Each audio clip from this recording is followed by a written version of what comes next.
আল্লাহ চাইলে সবই সম্ভব। আল্লাহ চাইলে সবই সম্ভব। আল্লাহ ছাড়া ওনাকে এখন পুরোপুরিভাবে সুস্থ কেউ করতে পারবে না।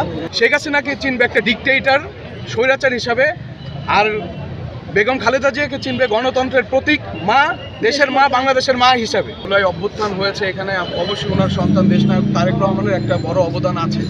এটা আমরা বাংলাদেশের কেউ ডিনাই করতে পারবো না, আর পারাটা সম্ভবও না, কারণ ইটস ভেরি ওপেন। আমরা নিজেরা ফিল্ডে ছিলাম, উই আর জেন জি, আমরা নিজেরা ফিল্ডে ছিলাম আন্দোলন সংগ্রামে। আমাদের সামনে অনেকে মারা গিয়েছে, আমাদের সামনে দেখেছি চোখ বের হয়ে গেছে এক একজন। তো এটা তো অবশ্যই, আমরা তো স্টুডেন্ট হিসাবে গিয়েছি, বাট আমরা বিএনপি মাইন্ডেড, বিএনপি সন্তান, ওই সুবাদে গিয়েছি।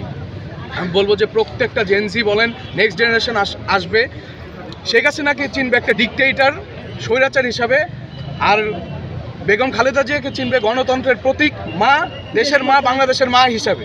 এটাই বাস্তবতা। দৃঢ় বন্ধনের আস্থায় শক্তিশালী স্টিলের আরেকটি নাম জেডএসআরএম। মানুষ মরণশীল, একদিন সবাইকে চলে যেতে হবে, কিন্তু ম্যাডাম সারা জীবন যতদিন দুনিয়া থাকবে ম্যাডামের নাম থাকবে, নাম থেকে যাবে। আমরা হয়তো দুনিয়াতে কেউ থাকবো না, একদিন চলে যাবো, কিন্তু ম্যাডামের নাম থেকে যাবে। আমরা সকলেই দেখতে পাচ্ছি যে প্রত্যেকটি গ্রামে গ্রামে, ঘরে ঘরে দোয়া মাহফিল করা হচ্ছে। আপনাদের সকল বাংলাদেশি জনগণদের প্রতি, বিদেশে যারা অবস্থান করছেন সকলের কাছে আমি আহ্বান জানাই যে একমাত্র ডাক্তাররা উছিলা, আল্লাহ ছাড়া ওনাকে এখন পুরোপুরিভাবে সুস্থ কেউ করতে পারবে না। আমি আহ্বান জানাই যে প্রত্যেকটি ঘরে ঘরে, ইউনিয়নে, গ্রামে গ্রামে সবাই দোয়া মাহফিল করেন, নামাজে দোয়া করেন, যেন আল্লাহ আমাদের দেশ নেত্রীকে স্বাভাবিকভাবে ফেরত আনে। আল্লাহ চাইলে সবই সম্ভব। আল্লাহ চাইলে সবই সম্ভব। দোয়া করবেন সবাই। আসসালামু আলাইকুম। আসসালামু আলাইকুম।